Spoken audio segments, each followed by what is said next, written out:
بسم اللہ الرحمن الرحیم۔ السلام علیکم ناظرین، میں پشاور پریس کلب میں موجود ہوں۔ پشاور وہ شہر ہے کہ جو براہ راست متاثر ہوتا ہے افغانستان کی کسی بھی قسم کی صورتحال سے۔ میرے ساتھ موجود ہیں پشاور کے مانے جانے صحافی، افغان امور کے حقیقی معنوں میں ماہر جناب عقیل یوسفزئی صاحب۔ السلام علیکم عقیل۔ وعلیکم السلام، بہت شکریہ فیدا۔ ایک تو یہ بتائیے کہ افغان امور کا ماہر کیسے بنا جاتا ہے؟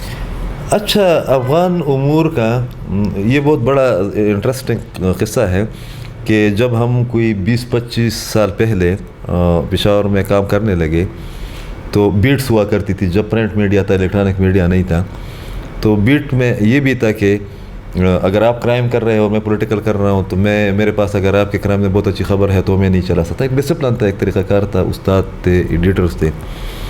تو اس میں چند مجھ جیسے جو لوگ ہوا کرتے تھے جن کے پاس اچھی بیٹ نہیں ملتی تھی یا نہیں جاتی تھی، تو ان کے لیے ایک بیٹ تھی، 2 بیٹس تھی، ایک دوسرے سے ریلیونٹ تھی۔ ایک سپاٹا کی بیٹ تھی کہ آپ نے وزیرستان کے بارے میں، آپ نے تیرا کے بارے میں، آپ نے ممن کے بارے میں، دور دراز کے علاقے میں آپ نے وہاں پر گاڑی بھی دریا میں جو ہے نا دریا برد کر دی، اس میں 4-5 لوگ جام بحق بھی ہو گئے۔ اخبارات ادھر جایا نہیں کرتے تھے مگر آپ کی فرنٹ پیج پہ خبر چھپی۔ دوسرے افغانستان کی تھی۔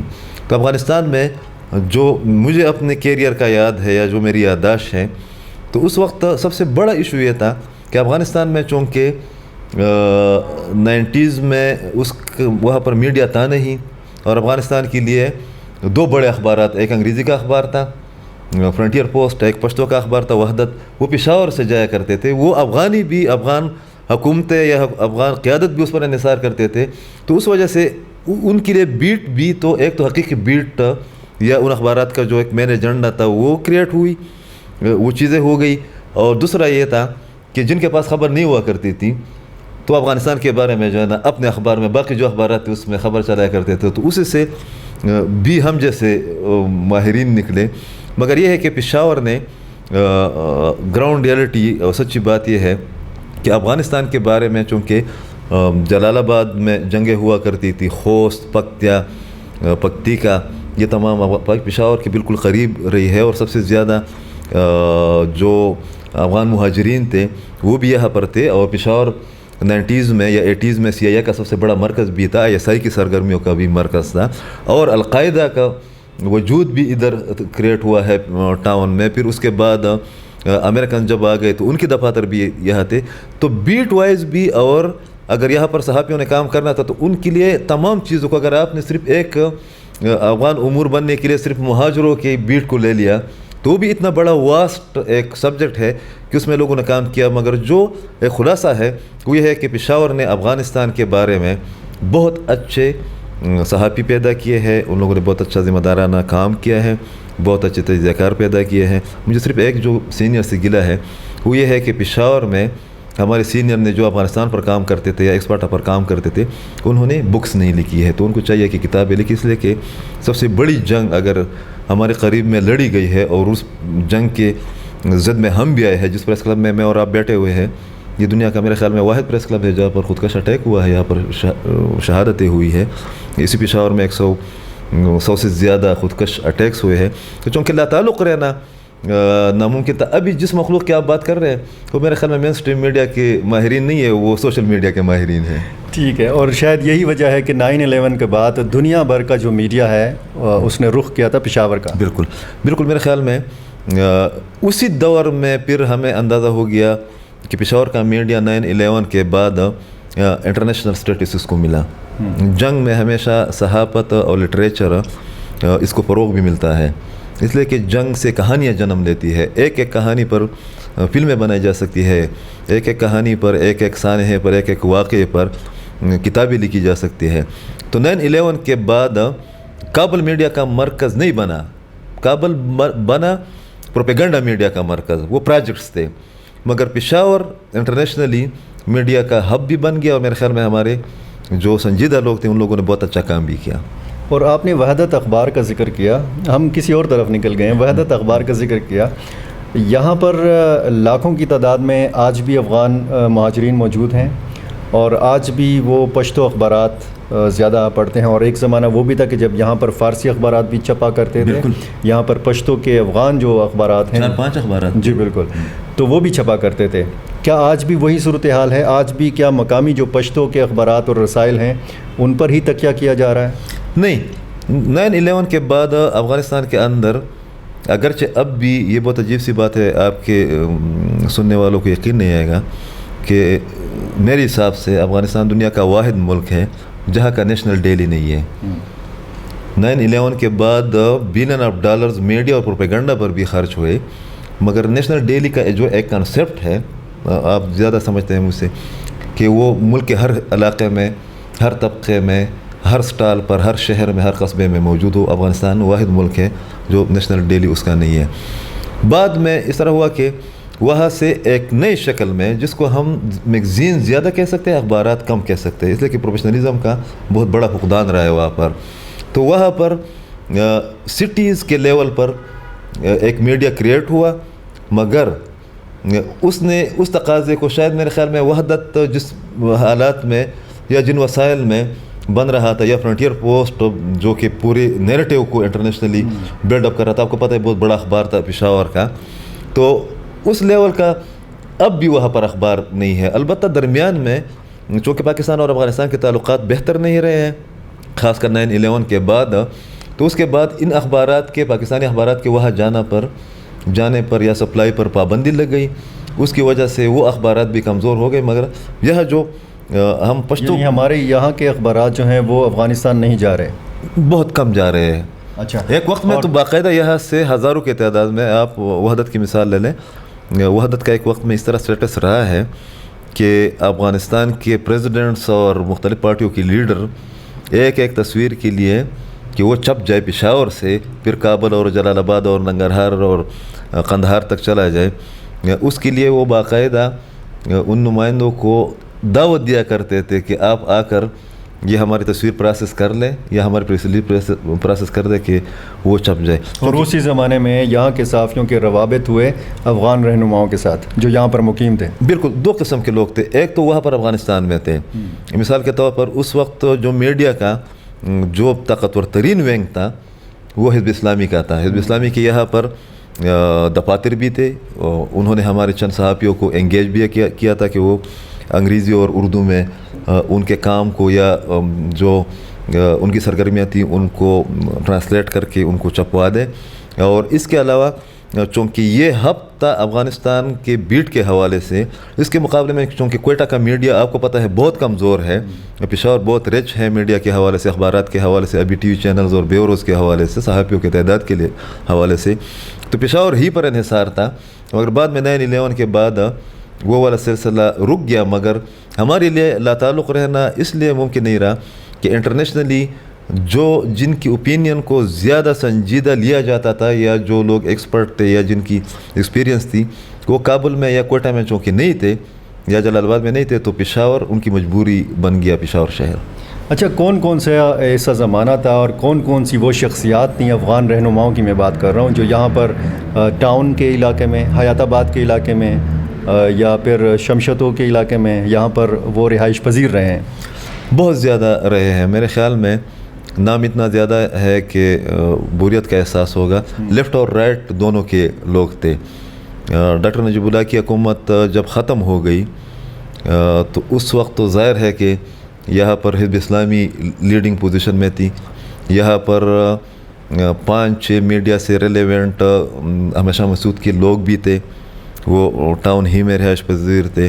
گلبدین حکمتیار کا ریگولر نہ صرف یہ کہ انٹریکشن تھا حزب اسلامی کا، بلکہ پہلی بار جب ہم وہ ٹرینی تھے پرانے پریس کلب سے، ایک ان کی پریس کانفرنس کے لیے ایک گروپ جا رہا تھا، میں بھی اس میں شامل تھا، تو ہم جلال آباد گئے ہوئے تھے ایک ہائی ایس میں، اور وہاں پر ان کی ایک بریفنگ تھی۔ حزب اسلامی کا زیادہ ہولڈ تھا، حزب وحدت کے لوگ یہاں پر موجود تھے۔ درمیان میں جو تیسرا ایک گروپ تھا، مجددی صاحب کا جو گروپ تھا، کمانڈر عبدالحق، وہ ہاں مجددی صاحب خود بھی، وہ پشاور میں ان کی کوریج ہم نے کی ہے، وہ بھی تھے۔ جو ربانی صاحب کے چند لوگ تھے جو میں نے بتایا کہ 4-5-6 تھے، وہ لوگ بھی تھے۔ اس کے علاوہ امریکن بھی تھے یہاں پر، اور جو مثال کے طور پر اس زمانے میں صرف یہ لوگ پشاور میں نہیں تھے، ایک خواتین کی ایک تنظیم تھی، راوا اس کا نام تھا یا کچھ تھا، لیفٹ کے ایکسٹریم لیفٹ کے لوگ تھے. وہ نہ صرف یہ کہ پشاور کا میڈیا ان کو چھاپتا تھا بلکہ ان کی ایونٹس کو آرگنائز کرنے میں مدد بھی دیتا تھا. پشاور کا میڈیا بہت سے لوگوں کے ساتھ ان کے ذاتی مراسم بھی تھے. تو یہ ان تمام لوگوں کی سرگرمیوں کا، ڈاکٹر نجیب اللہ صاحب کی فیملی کے لوگوں کا، ڈاکٹر نجیب اللہ صاحب جب شہید ہو گئے اور وہاں پر جو صورتحال بنی تھی ان کی ڈیڈ باڈیز کی، تو ان کے بہن کوکی بی بی جو کہ ابھی انڈیا میں ہے اور ان کی والدہ خدا ان کو مغفرت کرے، تو بمبا روڈ گلبرگ پشاور میں ان کی رہائش تھی. اور میں ایک انٹرنیشنل نیوز ایجنسی کے ساتھ کام کر رہا تھا، تو میں نے ان کا انٹرویو لیا تھا اور اس میں لوگوں نے، وہ بڑی مشہور کہانی ہے کہ وہ کہہ رہے تھے کہ کوئی قوم پرست میرا فون اٹینڈ نہیں کر رہا تھی، پپریدی اور محمود خان کو چھوڑ کر، اور انہوں نے ان کی بڑی تعریف کی، آفتاب شیرپاؤ کی. تو وہ بالکل مطلب اس قسم کی فیملیز یا شخصیات یہ بھی پشاور میں موجود تھی. اسی وجہ سے پشاور میں جو رپورٹنگ کا معیار تھا یا جو ایک رینج تھا یا ایک فریم تھا بہت وسیع تھا. اچھا، بیچ میں تو بہت ادوار گزرے ہیں. اس میں جو طالبان کی تنظیم بیچ میں 90s میں وجود میں آئی، پھر 96 میں وہ برسر اقتدار آئے افغانستان میں. برسر اقتدار آنے سے پہلے یا بعد میں یا موجودہ صورتحال میں پشاور میں یا پاکستان میں افغان طالبان کے رہنماؤں کی موجودگی بھی رہی ہے؟ میرے خیال میں مجاہدین کا جو ایرا تھا 80s کا، اس کے مقابلے میں افغان طالبان کی پشاور میں موجودگی بہت کم تھی یا عملاً نہ ہونے کی برابر تھی. اس کے مقابلے میں القاعدہ کی موجودگی زیادہ تھی. مثال کے طور پر ہمارے بہت سے سینئر لوگ جو ہے نا وہ ایمن زواری صاحب سے ملتے رہے ہیں. بہت سے لوگ ڈاکٹر عبداللہ اعظم کے ساتھ ملتے رہے ہیں. وہ بھی ان کی بہت انٹریکشن تھی ڈاکٹر اعظم صاحب کی. وہ باقاعدہ سینئر صحافیوں کو جو ہے نا ایک ایکسپرٹ کے طور پر ساؤتھ ایشین اور مڈل ایسٹ کے ایکسپرٹ کے طور پر لوگوں کے ساتھ انٹریکشن بہت زیادہ کرتے تھے. عبداللہ اعظم جو کہ بعد میں مارے گئے خیبر پختونخوا کے اندر. یہ والا جو ایرا تھا افغان طالبان کی آنے والا جو ایرا تھا، اس کا روٹ کوئٹہ تھا. یہ بہت عجیب وہ ہے پیدا کہ 80s کا جو مداخلت ہوئی ہے یا آپ کوئی بھی نام لے لیں، اس کی انٹری انٹرنیشنل فورسز کی اور واریئرز کی، ان کے سپورٹرز کی، سپلائی لائن کی، وہ ہو رہی تھی پشاور تھرو تورخم تھرو جلال آباد اینڈ ننگرہار. یہ نئے 80s کا وہ ایرا بالکل الگ تھا، روٹ یہ تھا. تو اسی روٹ کی حساب سے میڈیا بھی ڈیولپ ہوا. یہ 90s میں روٹ جو تھا وہ جامعہ بنوریا، وہ اشارہ آپ سمجھ گئے ہوں گے. اس کے بعد کوئٹہ، کراچی سے کوئٹہ سے کچھ لاکھ سے سپن بلدک سے پھر قندھار، اور پھر تو اس والے ایرا میں پشاور کے مقابلے میں کوئٹہ ان لوگوں کی سرگرمیوں کا یا انٹریکشن کا اس کا زیادہ مرکز تھا. اور ظاہر ہے کہ اس کے بعد جب وہ آگے بڑھے تو پھر قندھار بن گیا. یہاں کے اخبارات کا آپ نے ذکر کیا. افغان جو ٹی وی چینلز ہیں، طلوع، شمشاد یا اس طرح کے دوسرے، ان کے یہاں پہ دفاتر بھی نہیں ہیں. اور اسی طرح میرا خیال ہے افغانستان میں بھی ہمارے چینلز کے، ہمارے اخبارات کے دفاتر نہیں ہیں. تو تعلقات دونوں ملکوں کے تو شاید اتنے خوشگوار نہیں رہے. اس کے مقابلے میں اگر ہم انڈیا اور پھر افغانستان کی بات کریں تو صورتحال تھوڑی مختلف نظر آتی ہے. تو کیا ہونا چاہیے کہ افغانستان میں ہمارے میڈیا کے اداروں کے دفاتر ہوں اور یہاں پشاور میں، اسلام آباد میں افغان میڈیا کے دفاتر ہوں، ان کے نمائندے جو ہیں یہاں پہ کام کریں تاکہ عوامی سطح کے اوپر جو رابطے ہیں وہ مزید بہتر ہو سکیں؟ یہ بہت انٹرسٹنگ کویسچن بھی ہے اور ایک پہلو بھی ہے.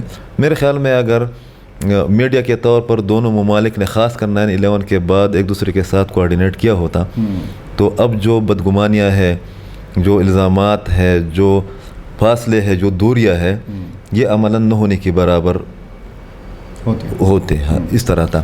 جو ایشو بن گیا وہ یہ ہے کہ 9/11 کے بعد جو افغانستان کے اندر، کابل کے اندر میڈیا اسٹیبلش ہوا، الیکٹرانک میڈیا، بہت معیاری چینل ہے، بہت بڑے چینل ہے، بہت زیادہ انویسٹمنٹ ان کی چینل پر. اس میں 3 ممالک نے انویسٹمنٹ کی. مین جو